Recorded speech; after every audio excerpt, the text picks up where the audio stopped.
स्वागत आहे मित्रांनो तुमचं करंट एडिटोरियल मराठी या आपल्या यूट्यूब चॅनलवर. संपादकीय लेख यामध्ये आपण लोकसत्ता पेपरमध्ये प्रकाशित होणारे लेख हे बघत असतो. तर चला बघूयात आजचा लेख. आजचा संपादकीय लेख नव्या चौकटींच्या शोधात शेती विकास. हमीभाव आणि बाजार समित्या ही पूर्वापार व्यवस्था शेतीच्या विकासासाठी शेतकऱ्यांच्या उत्पन्न वाढीसाठी पुरेशी ठरणार नसल्याचे दिसलेच आहे. अशावेळी धोरणात्मक चौकटी बदलाव्या लागतील. जयंती काजळे. स्वातंत्र्यप्राप्तीनंतरच्या काळात भारतीय शेतकी धोरणांचे लक्ष नेहमीच अन्नधान्य सुरक्षिततेवर तसेच ग्राहकांच्या हितावर केंद्रित झालेले आहे. त्यामुळेच शेतमालाचा बाजार आणि किमती वर्षानुवर्षे नियंत्रणाखाली राहिल्या आहेत. बाजारभाव वाढू लागले की विविध उपयोजनाद्वारे शेतमालाच्या किमती नियंत्रित करून ग्राहकांचे हित जपण्याचे धोरण कायमच अवलंबले गेले.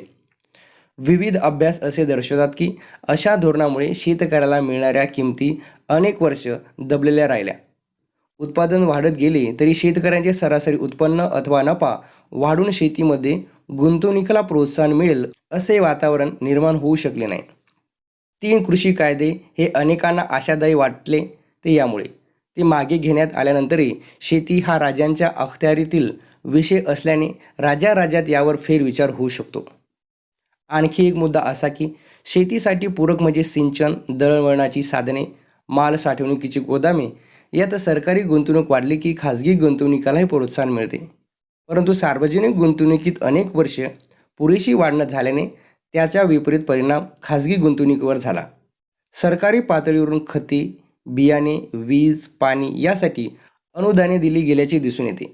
परंतु अशी धोरणे अथवा सरकारी खर्चाचे शेतकऱ्यांचे उत्पन्न, नफा, गुंतवणूक यावर परिणाम अल्पकालीन असतात. तसेच अनुदाने दिल्यामुळे स्वस्त असलेल्या खतांचा आणि पाण्याचा अतिवापर होऊन त्यामुळे जमिनीचे नुकसान होते असेच विविध अभ्यास सांगतात. भरमसाठ अनुदानातून शेतकऱ्यांचा विकास साधण्यास मर्यादा आहेत. गेल्या काही वर्षांमध्ये सरकारी पातळीवरून जाहीर होणाऱ्या हमी भावाच्या किमती हळूहळू वाढत आहेत. बाजारभाव हमी भावाखाली कोसळल्यास सरकार हमी भावाला शेतमालास विकत घेणार हे आश्वासन या हमी भावातून मिळत असते. परंतु हमी भावाच्या सरकारी पातळीवरून केलेल्या वाढीलाही मर्यादा आहेच. तसेच हमी भाव जाहीर केले तरी त्या भावाला शेतमालाची खरेदी करण्यासाठी जर सरकारी यंत्रणा तयार नसेल, उदाहरणार्थ गोदामे उपलब्ध नसतील, तर शेतकऱ्याचा माल हमी भावाला विकला जाणे अवघड बनते. त्यामुळे शेतकऱ्यांच्या उत्पन्न वाढीसाठी हमी भावाखेरीज इतर अनेक बाबीकडे लक्ष देणे गरजेचे आहे. कायद्याची चौकट आणि भारतीय शेती. स्वातंत्र्योत्तर काळात झालेल्या शेत जमीन मालकी संदर्भातील सुधारणा आणि त्या अंतर्गत संमत झालेले कायदे याचा प्रमुख उद्देश अतिरिक्त शेत जमिनीचे शेतमजूर, अल्पभूधारक शेतकरी यांना वाटप करणे आणि शिवाय प्रत्यक्ष जमीन करणाऱ्यास पिळवणुकीला आळा घालण्यासाठी जमीन भाड्याने देण्यावर निर्बंध आणणे हा होता.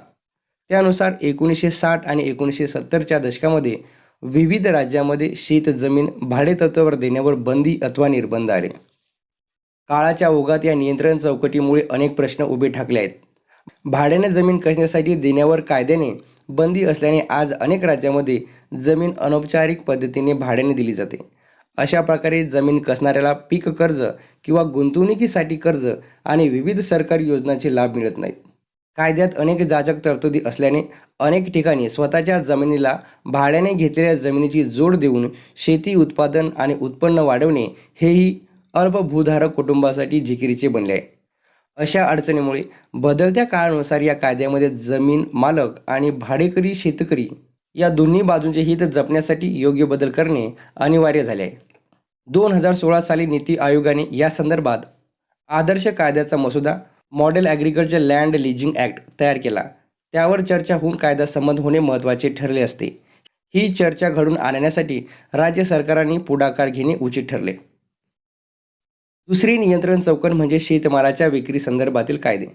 60च्या दशकात शेतमालाच्या विपणन व्यवस्थेसाठी नियंत्रित बाजाराची कल्पना पुढे आली. या संकल्पनेनुसार प्रत्येक राज्यात कृषी उत्पन्न बाजार समित्या अस्तित्वात आल्या. या समितीच्या अखत्यारीतील मार्केट यार्डमध्ये शेतमाल विकणे शेतकऱ्याला बंधनकारक झाले. गरीब, अशिक्षित, अल्पभूधारक शेतकऱ्यांची शेतमाल विकताना किमतीमध्ये आणि वजनामध्ये व्यापाऱ्याकडून ग्राहकाकडून फसवणूक होऊ नये ही त्यामागची भूमिका होती आणि सरकारी नियंत्रण असलेल्या मार्केट यार्डात परवानाधारक व्यापारी आडतदारांना व लिलाव पद्धतीने शेतमाल विकणे बंधनकारक करून शेतकऱ्याला संरक्षण पुरवण्यात आले. कालांतराने या समित्यात व्यापारी आणि आडतदारांचे वर्चस्व निर्माण झाले. राजकारण सुरू झाले. बहुतांशी समित्या उत्पन्न वापरून पायाभूत सुविधा निर्माण करण्यात आणि आधुनिक होण्यात कमी पडल्या.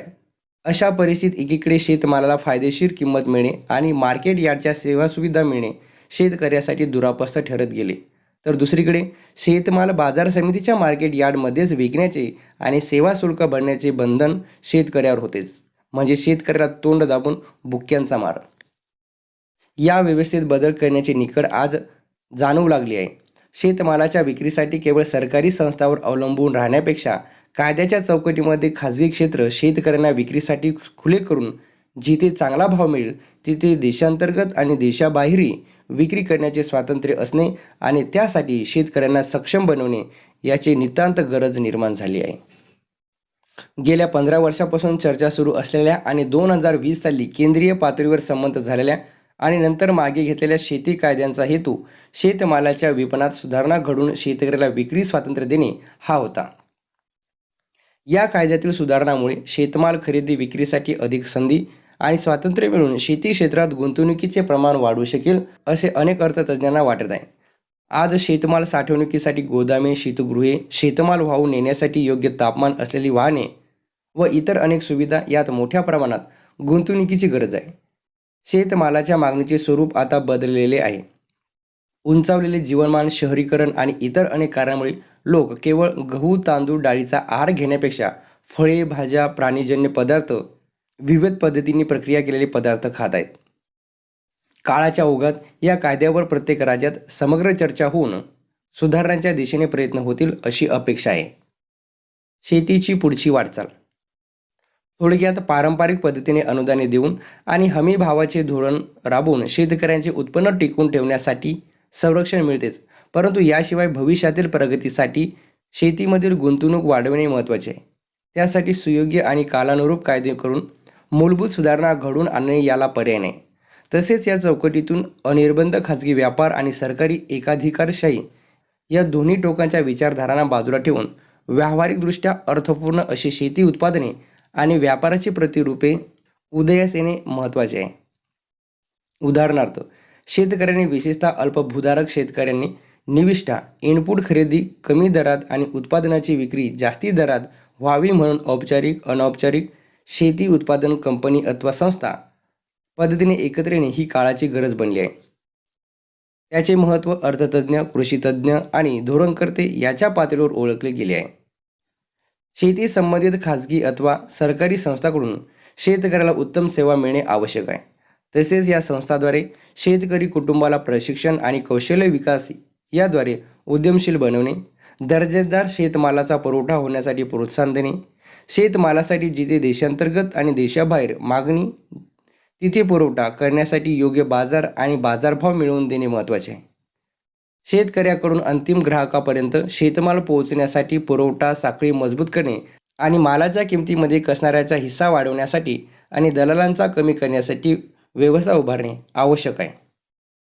शेतीमालाच्या बाजारासंबंधी शेतकऱ्यांना सर्वकष माहिती पुरवणे, जमिनीच्या माती परीक्षणापासून ते शेतकरी प्रशिक्षण आणि पिकांच्या विक्रीपर्यंत विविध बाबीसाठी नवे तंत्रज्ञान आणि डिजिटल माध्यमांचा वापर करण्याची आणि या माध्यमाद्वारे जास्तीत जास्त शेतकऱ्यापर्यंत पोहोचण्याची गरज निर्माण झाली आहे. शेतमाल प्रक्रिया उद्योग आणि विविध प्रकारच्या शेती कंपन्या, स्टार्टअप्स आणि लघु कंपन्यांना आणि शेतीबाहेरील रोजगार निर्मितीला पाठबळ देऊन त्याद्वारे शेतीवरील रोजगार निर्मितीचा भर कमी करून अर्थव्यवस्थेचा हाकणा बळकट करणे पुढील वाटचालीस श्रेयस्कर ठरेल.